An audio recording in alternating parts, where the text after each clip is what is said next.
And the new Peruvian president dedicated his first words before Congress to the young people who were killed during the protest that forced Manuel Merino's resignation from the presidency.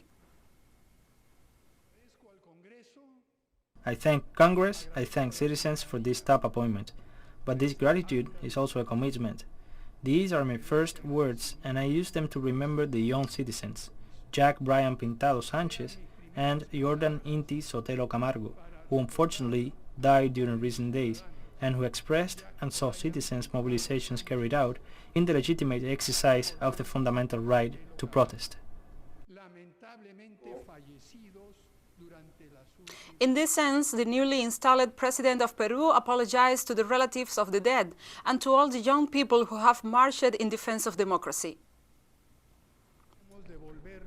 We cannot give life back to these young people, but we can prevent it from happening again.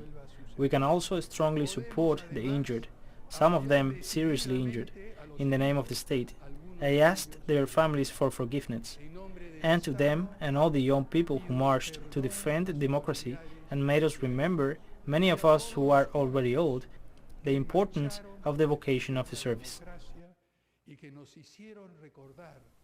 And President Francisco Sagasti stressed that in these turbulent times, one must take the initiative to bring about the necessary change to overcome the crisis. In these moments of crisis without precedents, and sharpened by this catastrophe and by the problems that our country has, the economic, health, social, and security problems, it is fundamental, it is absolutely necessary to maintain calm, the peace and composure. But please, do not confuse this with passivity, with conformism, or with resignation. On the contrary, let's assume these turbulent times as a call for action, to the commitment of all Peruvians of good will to change this situation and to overcome the crisis.